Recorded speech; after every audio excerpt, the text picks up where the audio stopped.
Patadusa nthawi yayitali, G-Wise akuzembazemba. G-Wise asakuoneka bwinobwino zochita zake. Sopano panopa tikhonza kuyankhula kuti G-Wise wabwera ku Malawi, koma funso ndikumati wabwera ku zatani.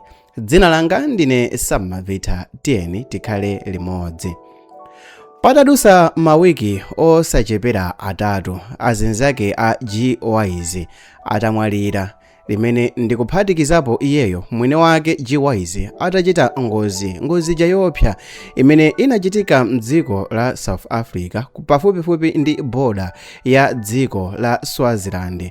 Tikhonza kusimikiza sopano kuti ngakhale kuti anthu ambiri anataya miyoyo, G-Wise osaonesa kuti alembe information yofunikira kuti kapena awalira anzake olo ewo satchulepo chilichonse cha ngozi ndi china chilichonse.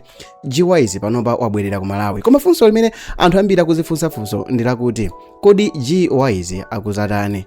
Anthu ochuluka anakhala akumudandaula mnyamatayo kuti sankaonesa zenizeni zochita, sankaoneka pa chinthu chimodzi chimene iyeyo wagwira. Maposti amene iyeyo ankalemba sankaoneseratu mwa njira ina iliyonse kuti ndiokhuzidwa kapena ndi zinthu zinazi. Anthu ena ankati ayi, mnyamatayo yangokhala trauma chabe, mutu wake siukugwira bwino ntchito. Anthu ena ankati ayi, mnyamatayo pena pake wangokhala ozikonda. Koma ndikhonza kusimikiza panopa kuti G-Wise walemba posti yokuti wafika ku Malawi sopano. Ngakhale pa posti yake iyi wayika chithunzi chimene anajambula mdziko la South Africa, koma pali zithunzi zingapo zimene iyeyo anayika ali mu basi ya ulemu coaches, ndipo t-shirt imene anavala kapena kuti chovala chamkati chimene anavala ndi chomwecho chimene chikuoneka mu siku la pa kuyambira 3 days ago kufika msiku la dzulo, limene zikuonesadi kuti watha 2 days asanasinthe t-shirt zimene zikhonza kungochita mini chinthu chimodzi, anali mkati mwa ulendo.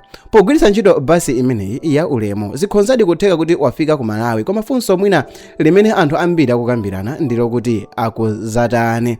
Mu umunthu, chikhalidwe komanso ndi udindo umene wina aliyense amanyamula naturally, zikhonza kutheka kuti iyeyo wabwera kuti azacheze ndi azibale ake, anthu okondedwa ake, pofuna kungothokozaso Mulungu kuti anapulumuka ku ngozi ija, ngozi imene ikanatha kumuchotsera moyo wake. Ngozi imene anthu atatu anamwaliramo, awiri kusiya atavulala mzipatala, iyeyo ndikungochoka basi mu galimoto imeneyo atangovulala pa mkono, kungovulalanso pang'ono. Ndi chisomo chakumwamba, zangotengera chisomo cha Mulungu kuti china chilichonse chichitike bwino.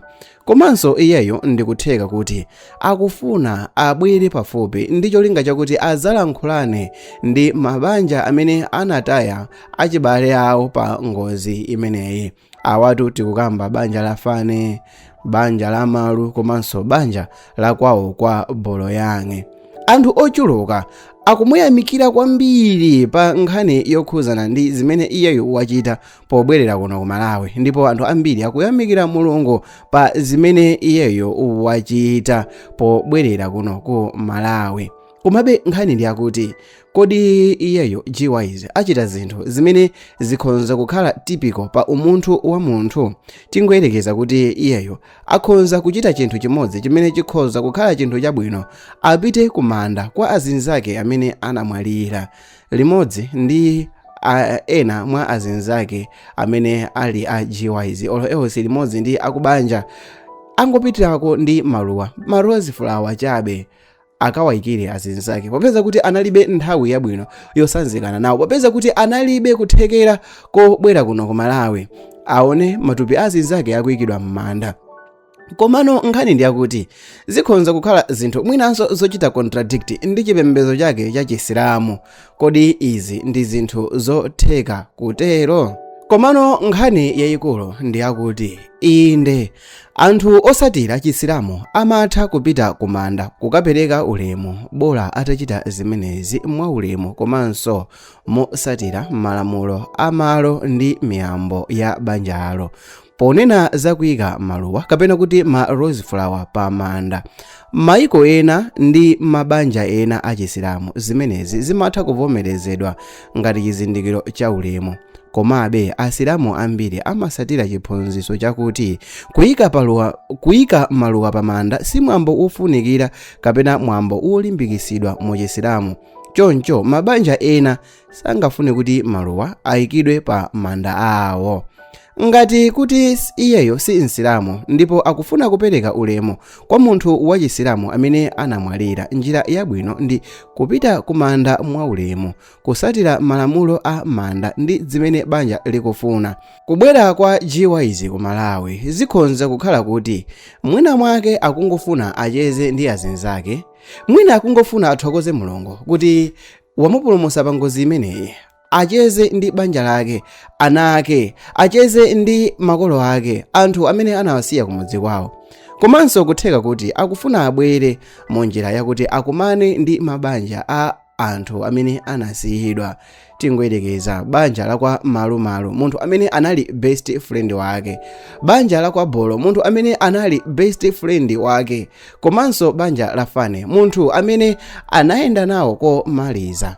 Ndikutheka kuti G-Wise zonse zimene zimakhala zikulembedwa m'maposti iyeyo amayang'ana mwachidwi. Ndikutheka kuti G-Wise zonse zimene ankalemba zonse zimene anthu ambiri ankalemba pa masamba anchezo ankawerenga ndipo ankadziwa. Ndikutheka kuti kumbali alipo wina wake amene amampasa malangizo okhwima G-Wise za zinthu zokuti azichita.